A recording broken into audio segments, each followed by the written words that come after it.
Hi everyone, this is our Chinese language contrastive analysis by Christian Young, Moira Crocker, Nicole Tutelo, and Charlene Yarsi. Hope you enjoy.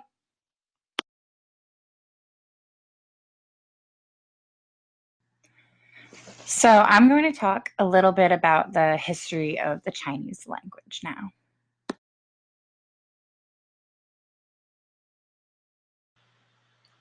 So the Chinese language is a member of the Sino-Tibetan language family. This is the second largest language family based on number of speakers in the world, and it's only exceeded by Indo-European.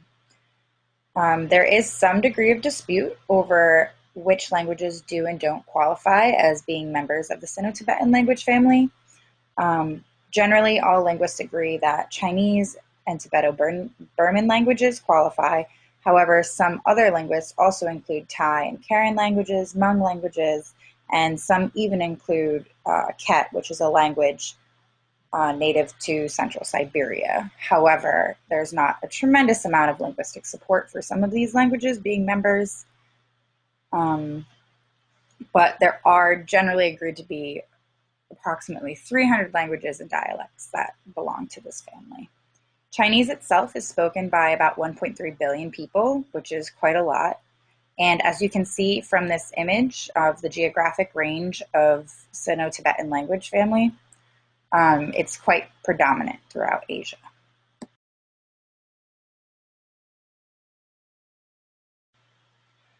There is a bit of debate in the linguistic community about whether or not the regional varieties of Chinese qualify as dialects or separate languages, since they are not mutually intelligible. However, these differences lie mainly in phonetics and lexicon rather than grammar.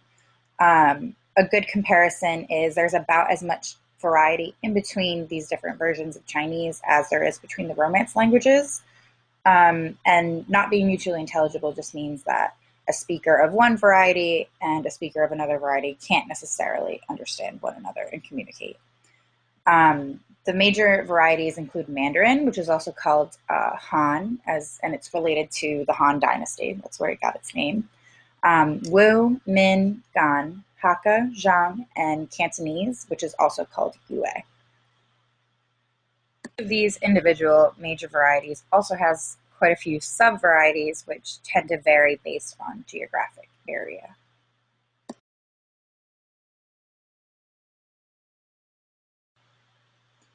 So the Chinese writing system, which we can date back examples of really quite early, it has consistently been logographic. And logographic language systems just means that there's a character that corresponds to a meaningful syllable, generally a word, and it's not based on phonetics, much like the writing system we're used to in English. This has actually been quite helpful for the Chinese language since speakers of any of the varieties can read the same texts and still understand them. The way you would read them, you just apply your own language's phonetics and individual lexicon to it, but all speakers can read the same texts. Traditionally, the writing system has been called Wenyan, which is still used today. However, it's more tied to academia, whereas Baihua is modernly used more universally. So things like textbooks, newspapers, that's the writing system that's used for them. In 1958, during a push for promoting Chinese language learning worldwide, Pinyin was created. This is the romanization of the Chinese language. So it's the creation of an alphabet for their individual sounds, which allows for phonetic-based transcription.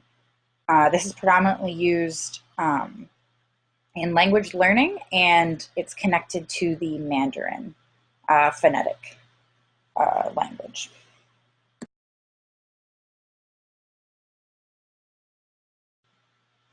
As you can see here, I've created a sort of timeline to show the shift in the Chinese language over time, as well as some significant dates. Until about 500 BC, the language is referred to as Proto-Semitic. It's very different from modern day Chinese, more so than, say, Old English differs from modern day English. From about 800 to 300 BC, we see Old Chinese, also referred to as Archaic Chinese, and it's in this time that we see the writings of Confucius, From about 300 BC to 907 AD is Middle Chinese, which is also referred to as Ancient Chinese. And a significant date in this time period is 601 AD because there is a phonetic dictionary from that time that details the sound system of Chinese, which has been really illuminating into learning about the language and how it's changed over time. From about 900 AD through today, we see modern Chinese, which is the language we're all familiar with and its many varieties. And in the early 1900s, we see a large push on a national scale to kind of establish a standard Chinese. This would be helpful in regard to international relations and helping the Chinese language be learned on a more international scale. And that's deeply connected to the invention of pinyin in 1958, as it's the romanization of the Beijing variety of Mandarin Chinese.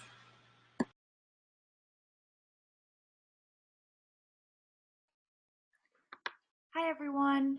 I'm going to be talking to you about the many features of the Chinese language, how it can be compared to the English language, and the difficulties that native speakers of the Chinese language may have with learning English.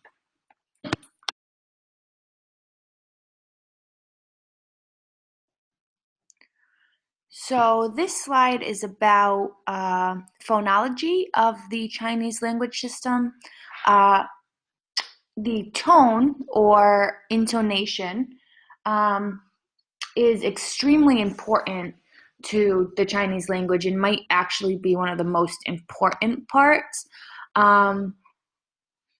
So Rachel Ottman said that they are tonal, and she's talking about syllables, meaning that the same syllable can have different meanings depending on the intonation. So the tone in which the word is said can affect the meaning of a word.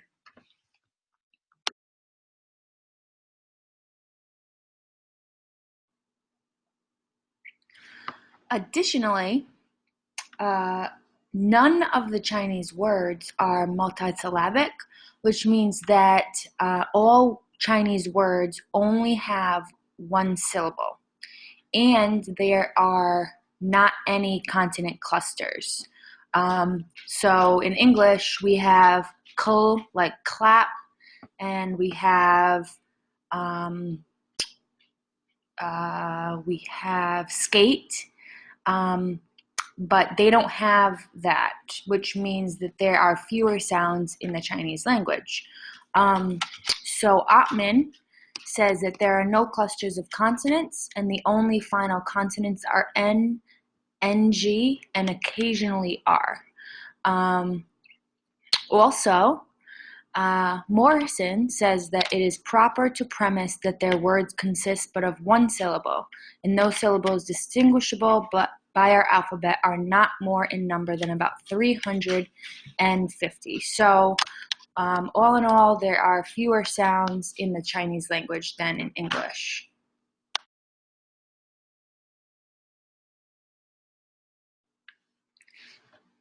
So in this slide, I will talk to you about the morphology of the Chinese language. So morphology is, like you know, the study of the meaning of parts of a word. So in English, we have prefixes, we have suffixes, and we have affixes, which all mean something. For example, we have the prefix "re," which means to do again. But the Chinese language doesn't have that. In Chinese, they have characters, which are made up of strokes. So instead of using an alphabetical system of letters, the Chinese language uses visual representations to represent meaning. So these are the characters, otherwise known as Hanzi. And each character represents a syllable, and different strokes make up a character. So in Project Muse, it says each of these strokes may be considered to function as letters do in alphabetical languages. So the Chinese character, I don't know how to say that, this Chinese character means person. It consists of 2 strokes, while the English word two consists of 2 letters, T and O. And they also have to be put in the right order to form a character.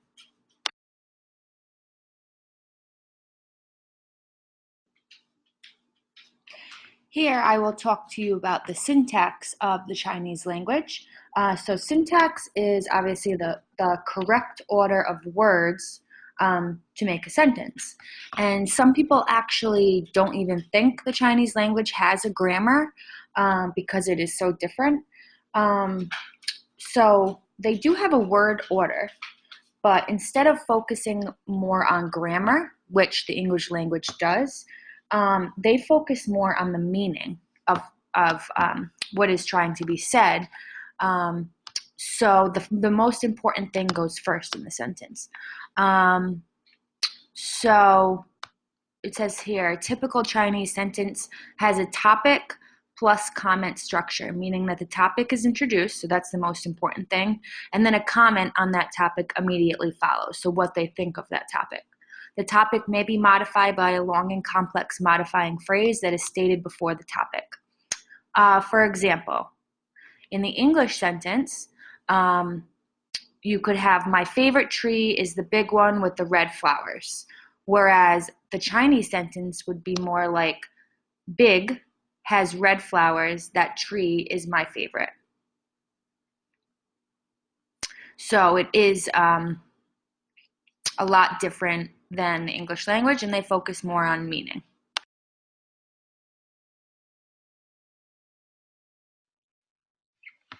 The semantics of the Chinese language are actually extremely complex. So semantics is the meaning of words. So in order to make meaning, there are many parts that are combined to make a Chinese word, which is somewhat similar to the English language. So this picture shows us how all of these systems are connected. They have a huge connection. So there's the orthographic system, which is basically the spelling, and that's kind of like the strokes of the character. We have the phonological system in the Chinese language, which is the sounds, and those are the syllables. And then these both make the whole meaning. So in an article by it says the Proceedings of the National Academy of the Sciences of the USA, they say that a difficulty for kids that are learning to read here would be that a large number of written characters in Chinese correspond to the same syllable. So that might get a little difficult for them.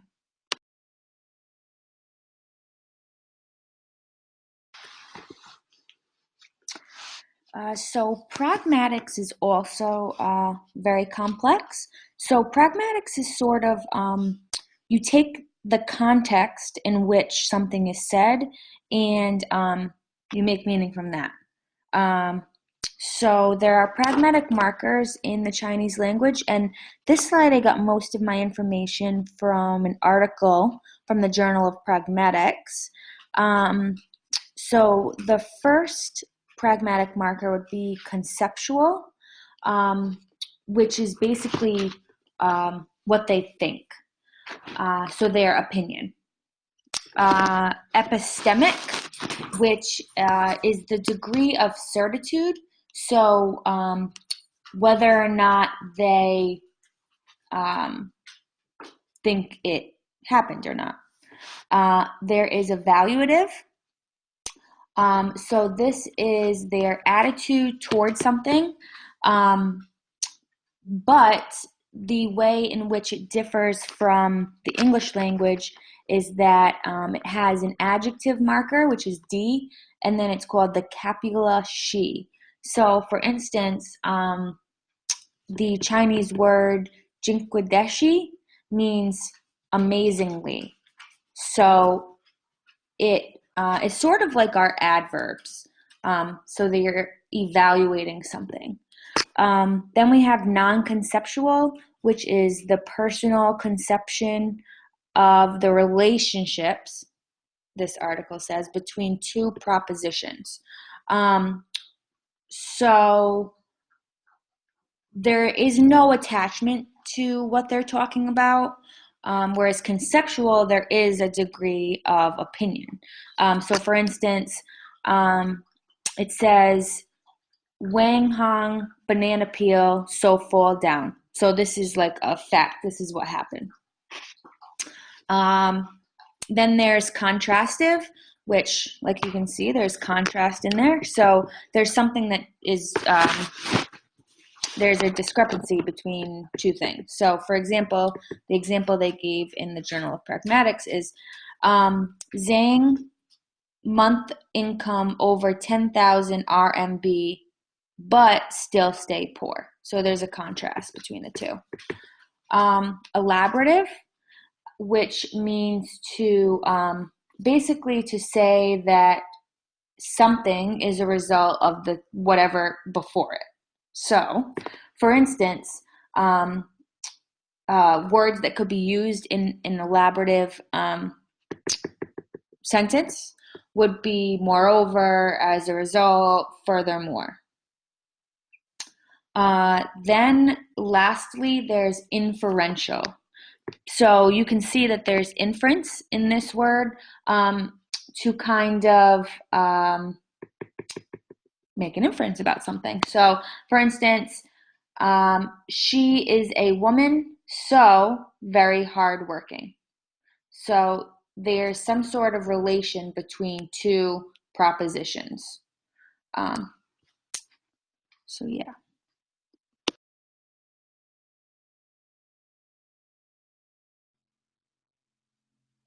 So here we have the discourse for the Chinese language, which means how they talk in conversation. So as you can see, this is a figure of Jeff Leach's politeness principle. So we have some of these in our English language, but it is extremely important for the Chinese language because they try to save quote unquote face. So there's positive face and then there's negative face, which is how they are perceived by the public. So they always want to be in positive face. So we have the tact maxim, which is it minimizes cost to others or maximizes the cost or the benefit to others. So for instance, they always want to kind of make it seem better than it is. So for example, they would say, hang on a second, or I have a bit of a problem. So they minimize the cost to others. Next, we have the generosity maxim. So this tries to minimize the benefits to self or maximize the cost to self. So for example, they try to say, you must have dinner with us. So like we must take you in kind of thing. And then we have the approbation maxim. So this is that they try to minimize dispraise of others or maximize praise of self. So for example, they say either keep quiet or they try to keep quiet if they don't believe in something, so they just stay silent, or they maximize the praise of something, so they say, I love that lecture, it's so great. Next, we have the modesty maxim. So this tries to minimize praise of self. So we have this in the English language too as well. So for example, if someone says that the pie that they made is great, they'll say, it's not bad, is it? So they're being modest. Then we have the agreement maxim. They try to minimize the disagreement of between self and others. Um, and so they'll just maybe stay silent. And then lastly, we have the sympathy maxim. So this tries to minimize antipathy between self and others. So, for instance, they would say, I am sorry to hear about his passing if someone passed away. So we have that as well.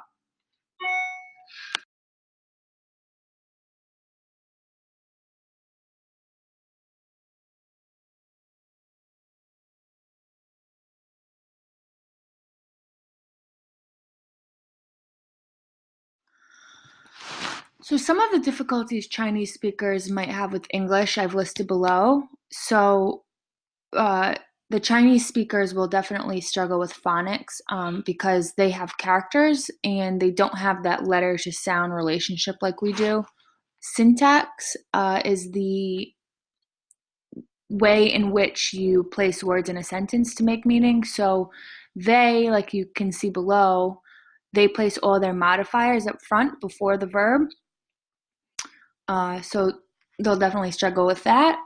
Helping verbs they don't usually use, so they don't use the word do. So, for instance, they would say, how much money this cost? So we would have to teach them how much money does this cost. Prepositions they don't usually use, so that will be a struggle for them. Tenses, like we have, past tense, you add ed.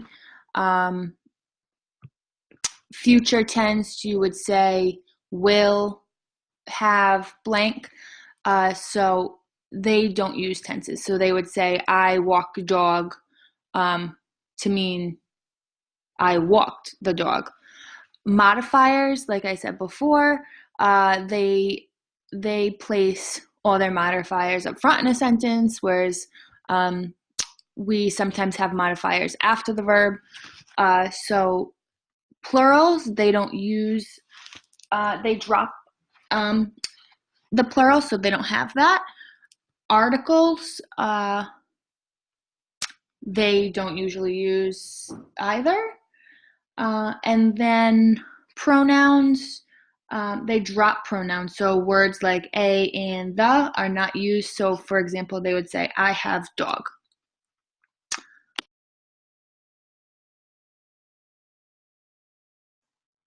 A cultural norm that could affect communication is the fact that China has a collectivist culture.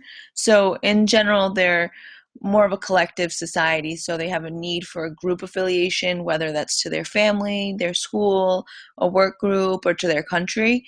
And they really value harmony with others, whereas Americans have a more individualistic culture where independence is valued and it's more of a competitive nature towards others.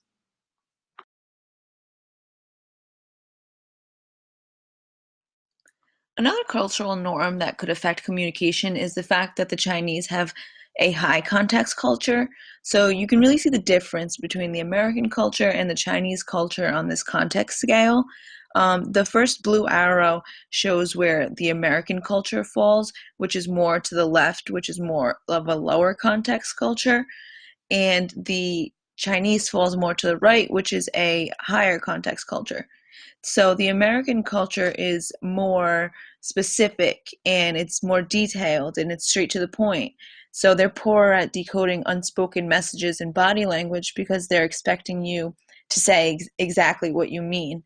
Whereas a high context culture like the Chinese, their communication is less direct and they're more sensitive to nonverbal behaviors.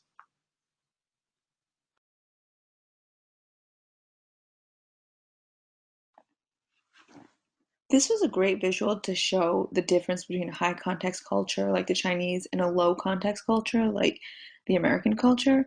You can really see the difference. You can see that a high context culture will think something, whereas a low context culture will actually come out and say it.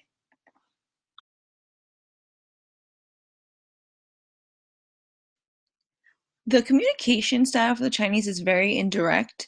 They will not tell you exactly what they're thinking. So they'll give you more of what people call an indirect no when declining your offer. And they really rely on facial expression, tone of voice, and posture to know how the other person is feeling. And so silence is an important and purposeful tool used in Chinese communication. For example, pausing before giving a response indicates that they really gave your question some thought and some consideration. And their communication style is more formal in the sense that they don't use hand gestures or body language much.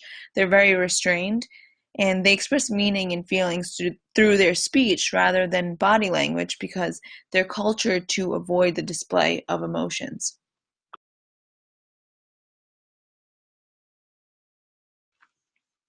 The Chinese communicate in a way that you really need to read between the lines to figure out what they're saying or what they're implying. So on this slide, you can see the American way, which is straight to the point, it's very straightforward. And on the other side, you can see the Chinese way, which is much more indirect. So, for example, if you're extending an invite, you might get a response that that person is busy, so maybe next time. But you really shouldn't take that literally because what that person really meant was no thank you. But no thank you is just too straightforward, so they would prefer to say something like, oh, maybe next time.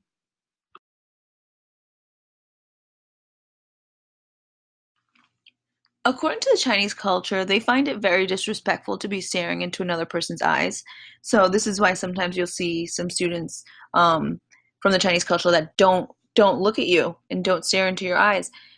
Whereas here in the American culture, some teachers would think you're not listening or you're not paying attention if you aren't looking them in the eyes. So that can get a little tricky. If they disagree with you, they'll still nod or remain quiet. They'll refrain from frowning or anything during conversations because this could be interpreted as a sign of disagreement. And so this is really why the Chinese try and maintain an impassive expression during conversations. They also prefer not to be touched. The only time that they'll find this acceptable is in large crowds where they really have no other option.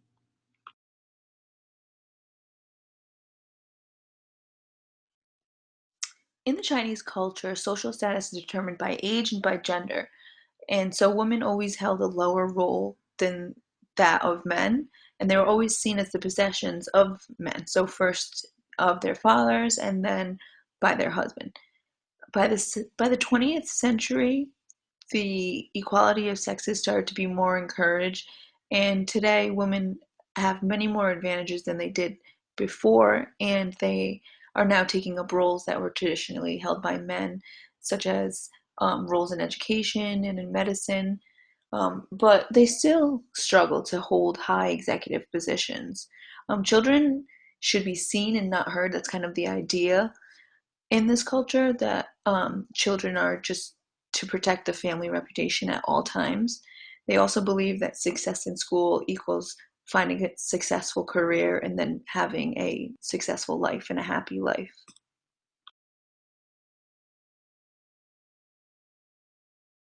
So next we're going to talk about the implications for engaging with this particular language group. So some communication rules are turn taking, wait time, how to change topics, and some implications of this is that we're used to more reactions and expect a response from students. So with this particular communication style, the teacher may feel that the student's not listening properly, the student's confused, the student doesn't know the answer and is lost, and the teacher may assume that they need extra help, or that the student's shy, that they're experiencing some culture shock, which if you think about it, that's not always the case. It's just different from how we are used to reactions. And then some communication styles, such as nonverbal, our body language, gestures, closeness, and touching. In the classroom, we are used to a more direct communication style. So when the teacher talks to you, we expect direct eye contact, we expect a response, because shows that the student's listening. Also, within the classroom, the student can find other students or the teacher disrespectful if they're interrupting. That's just what they're used to in their culture.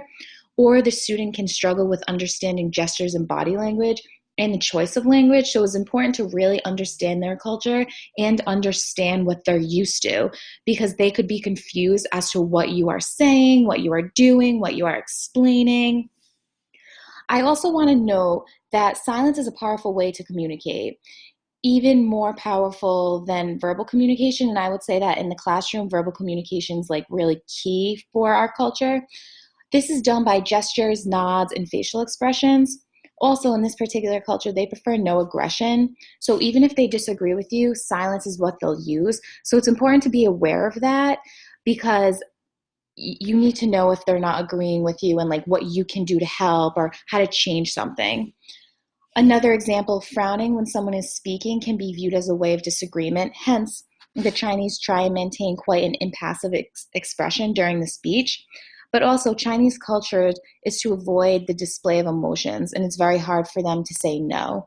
So it's important to keep that in mind. Next, we're going to talk about some useful tips for interacting with students and parents.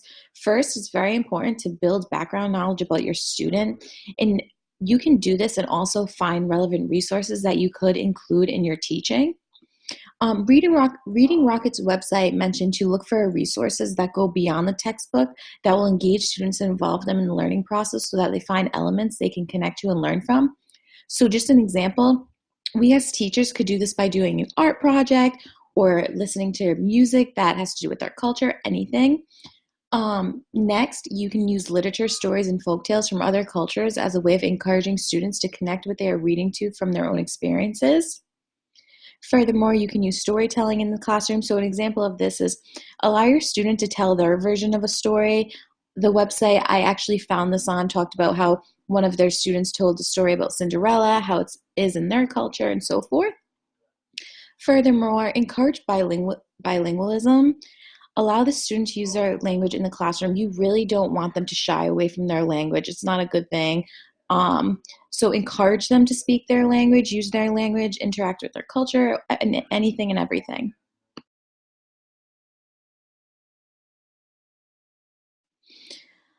Another useful tip for interacting with students and parents is to understand the Chinese culture, and you can do this in many ways. So the first way is you can learn some basic everyday expressions. For example, saying hello in Chinese is wei. It's right there. You can see it. You can spell it. It's a little easy to spell. Maybe write it on the board. Say it when your student comes in. It just gives them a welcoming experience into the classroom, or even the parents. It shows that you're interested in their culture. Next, learn where your student came from and about their home country. Inform yourself in any way. Furthermore, invite their culture into the classroom. Allow your student to do show and tell, presentations, or you can do a potluck. Have all your students bring in something to eat, and the Chinese student can bring in something they eat from their culture. Next, inform the family of any school events. Have them be involved in the school, but also have them feel invited. Even if it's just a bake sale, tell them about parent-teacher conferences, anything that goes on at the school you should let them know about.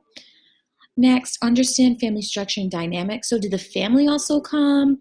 Does the student live with their grandparents? Anything that to better understand your student, but also understand their families.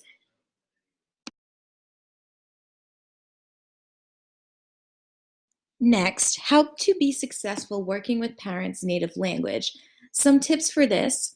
Maybe it's possible to hire someone who speaks the language if there is a language barrier between you and the family. This is not always possible. However, if you could, that would really help out. But like I said in the earlier slide, learn some of those expressions. Maybe it'll be a little easier. Furthermore, understand their culture for meetings. Example, wait times, nods, gestures. Like we said in this presentation, the Chinese really don't like confrontation, so they'll never will never disagree with you. It's important to be aware of these things. Offer information about support for the parents and also the child. Give them all the resources that they can. Tell them about all the resources, what the school has to offer, what you can do, how do you want to communicate. That's all very important. And finally, leave time for any questions they may have. There may not be any questions, but allow them to ask. Keep reminding them, do you have any questions? If you do, feel free to call me, email me if you don't have any right now. It's really important to make them feel invited in the school. Most importantly, give the student and their families time to acclimate to the new culture. They came from a place completely different than what we're used to. They have to adjust properly in order for them to succeed. And as a teacher, it is important to be understanding. We have to allow time for the student and their families to properly acclimate in this new culture. And most importantly, we have to remember that there are stages of adjustment, such as excitement and then maybe culture shock. It's important to be aware of these things because that's how you can help the student succeed, but also involve the family. How and what can you do for the family?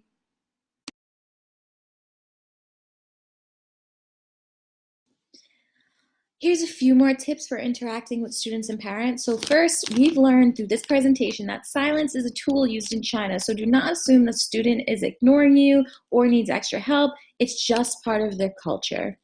In the Chinese culture, parents and students respond to polite nods rather than verbal communication. So be aware of that. If they're not speaking to you, it's just what they're used to.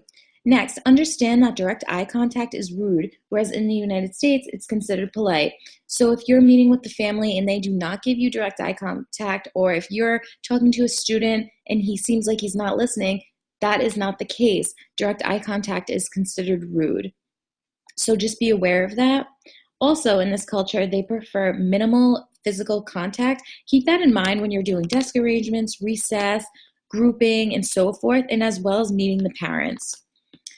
Also, since the Chinese have a hard time saying no, it is important that the teacher understands what they are comfortable with and their ability. And finally, in this culture, families prefer one-on-one meetings rather than telephone and written communication. That's very important to know and to state because when you're talking to a family, schedule that one-on-one meeting. Don't do something that makes them feel uncomfortable, especially with them just coming to this country. Thank you.